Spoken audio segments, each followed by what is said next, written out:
You are watching Bengal Fusion YouTube channel. আমার নাম doctor Biswajit Ghosh Dastidar. Bengal ফিউশনের দর্শকদের আমি স্বাগত জানাই।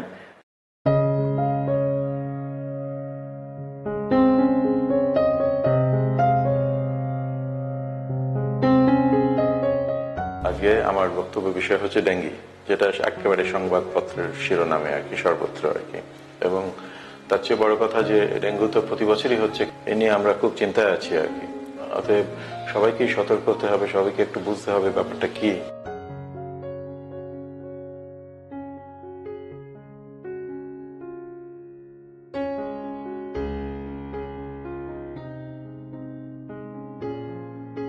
ডেঙ্গু তো আপনারা জানেন একটা ভাইরাস ইনফেকশন এবং মশাবাহিত, একটা বিশেষ ধরনের মশাবাহিত একটা ভাইরাস ইনফেকশন। অতএব যে কোনো ভাইরাস ইনফেকশন আমরা জানি যে ভাইরাস ইনফেকশন কিন্তু কোনো অ্যান্টিভাইরাল ওষুধ থেকে অ্যান্টি ডেঙ্গু ওষুধ বলতে যা বোঝায় সেরকম কিন্তু কিছু নেই। অর্থাৎ ডেঙ্গু হলে ডেঙ্গু তার নিজের নিয়মেই চলবে এবং নিজের নিয়মেই একসময় ঠিক হয়ে যাবে আর কি। এইটাই বেশি, মানে বেশিরভাগ ডেঙ্গুই কিন্তু অন্য যে কোনো ভাইরাস ইনফেকশনের মতো সেরে যায়। কিন্তু তা সত্ত্বেও আমাদের জানতে হবে যে কিছু কিছু ডেঙ্গু যেগুলো একটু প্রবলেম ক্রিয়েট করে, কমপ্লিকেশন ক্রিয়েট করে, এবং সেইগুলো যাতে না হয় তার জন্য আমাদের কিছু সতর্কতা নিতে হবে আর কি। সেই সতর্কতাগুলো কি না একটু বোঝার চেষ্টা করুন। যে ডেঙ্গুতে দুটো জিনিস আমাদের জেনারেলি হয়। একটা হচ্ছে একটু প্লেটলেট কাউন্টটা একটু কমে যায়, যেটা আপনারা সবাই জানেন। আরেকটা হচ্ছে ডেঙ্গুতে রক্তনালীর মধ্যে, রক্তের মধ্যে যে জলের অংশটা, সেই জলের অংশটা ওই রক্তনালীর থেকে বেরিয়ে আসে, যার জন্য রক্তটা একটু ঘন হয়ে যায়। এবং এই রক্তটা ঘন হয়ে যাওয়ার জন্য এই ঘন রক্তটা যদি আমরা কারেকশন না করি, তাহলে ওইটা ছোট ছোট যে রক্তনালী আছে তার মধ্যে রক্তগুলো জমাট বেঁধে এই অর্গানগুলোকে নষ্ট করতে পারে এবং একটা ডেঞ্জারাস কমপ্লিকেশন করতে পারে। সেই জন্য আমাদের ডেঙ্গু হলে আমাদের দায়িত্ব হচ্ছে রক্তটাকে পাতলা রাখা। রক্তটাকে যদি খুব আর্লি স্টেজে, প্রথম দিন দ্বিতীয় দিন, এই সময় বেশিরভাগ ক্ষেত্রেই আমরা মুখে যদি জল খেতে পারি প্রচুর, অর্থাৎ আমাদের যদি বমি না পায়, আমাদের যদি জল খেতে অসুবিধা না হয় আর কি, তাহলে অনেকটা পরিমাণ জল আমরা যদি খাই আর কি, তাহলে এই রক্তের এই ঘনত্বটা আমরা মোকাবিলা করতে পারি আর কি। কিন্তু একটা মুখে জল খাওয়ার একটা লিমিটেশনস আছে, সেটা হচ্ছে মুখে আমরা কন্টিনিউয়াসলি জল খেতে পারি না। যখন ঘুমোই তখন আমরা জল খেতে পারি না, যার জন্য রক্তের এই যে ঘনত্বটা সেটা ধারাবাহিকভাবে আমরা রক্ষা করতে পারি না। তার জন্য যদি দেখা যায় যে সিচুয়েশন প্রথম একদিন দুদিনের মধ্যে একটি ঠিক ভালো হচ্ছে না, অর্থাৎ আপনার শরীরটা ক্রমশ একটু খারাপ লাগছে, জ্বর কমছে না, আমরা রক্ত পরীক্ষা করেও রক্ত ঘনত্ব আমরা দেখতে পারি, প্লেটলেটের মতোই দেখতে পারি। এবং তখন ওই আমাদের হাসপাতালে ভর্তি হওয়ার দরকার হয়। কেন না, আমাদের ফ্লুইড দিতে হয় যাতে কন্টিনিউয়াসলি এই ঘনত্বটা আমরা রক্ষা করতে পারি আর কি।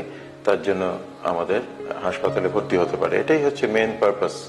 আর দুবেলা করে এখন আমরা প্লেটলেটস চেক করতে পারি হাসপাতালে, এবং প্লেটলেট যদি অনেক কমে যায়, যেমন 10,000-এর নিচে যদি নেওয়া যায়, এটা খুব ভালোভাবে বোঝার চেষ্টা করুন আর কি। সব ডেঙ্গুরই প্লেটলেট কমে, এটা কোনো একটা অস্বাভাবিক কিছু নয়। সুতরাং এটা নিয়ে আপনারা খুব বেশি উত্তেজিত হবেন না। ডেঙ্গুর সাধারণত আমাদের 1 লাখের ওপর থাকে শরীরে, কিন্তু সবারই সেটা কমতে কমতে কারোর 1,20,000, 1,10,000, 90,000, 80,000, 60,000, 50,000 হয়। কিন্তু যদি 10,000-এর নিচে নেমে যায় কখনো, তখন আমরা প্লেটলেটস বাইরে থেকে দিই। অথবা যদি কখনো কোনো জায়গা থেকে ব্লিডিং হয়, সেটা যে কোনো প্লেটলেট কাউন্টেই আমরা দিই। কিন্তু তাদের সংখ্যা জেনারেলি খুব কম। কিন্তু মেন পারপাস ডেঙ্গুতে যেটা, সেটা হচ্ছে ফ্লুইড দেওয়া, রক্তের ঘনত্বটাকে রক্ষা করা। সুতরাং সেটাই আমাদের মুখ্য উদ্দেশ্য আর কি। আর দু একটা জিনিস ডেঙ্গুতে যেগুলো হয়, একটুখানি লিভার ফাংশন খারাপ হয়, একটু গল ব্লাডারে একটু মাইল্ড ইনফ্লামেশন হয়, শরীরে বিভিন্ন জায়গায় জল জমতে পারে। বেশিরভাগ ডেঙ্গুই এরকম। খুব অল্প কিছু ডেঙ্গু আছে, তাদের সংখ্যা অতি কম, মানে 100 জনের মধ্যে 1 জন 2 জন 3 জন কি 4 জন। সেটা একটা খুব সাংঘাতিক একটা ভায়োলেন্ট একটা হেমারেজিক একটা ডেঙ্গু, যাতে খুব অল্প সময়ের মধ্যে, অল্প দিনের মধ্যে ভীষণভাবে খারাপ হয়ে যায়, এবং সেই গ্রুপটাতেই মৃত্যু হার খুব বেশি।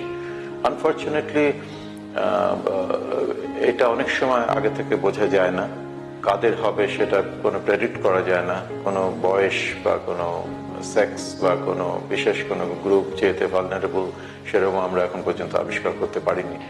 কিন্তু আমি সুখের বিষয় হচ্ছে এদের সংখ্যা অত্যন্ত কম, কিন্তু এদের হলে সত্যি এদের মৃত্যু হার সত্যি খুব বেশি।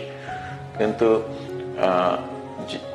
দুটো জিনিস মনে রাখবেন, একটা হচ্ছে যে যদি কখনো আপনি সত্যি এই ডেঙ্গু ফিভার হলে প্যানিক করবেন না, কিন্তু অ্যাট দ্য সেম টাইম যদি কখনো ভালো লাগছে না, অর্থাৎ গতকালের চেয়ে আজকে একটু খারাপ লাগছে কি আগামীকাল আরেকটু খারাপ লাগছে, এরকম যদি সিমটম হয় তাহলে অতি অবশ্যই হাসপাতালে স্যালাইন দেওয়ার আপনার প্রয়োজন আছে। এটা মনে করবেন, এটা ডিলে করবেন না যে আমার পরশুদিন একটা পরীক্ষা আছে কি একটা অফিসের ইন্টারভিউ আছে বলে একটু দেখি, সেটা করবেন না, সেটা আপনাদের কাছে হাত জোর।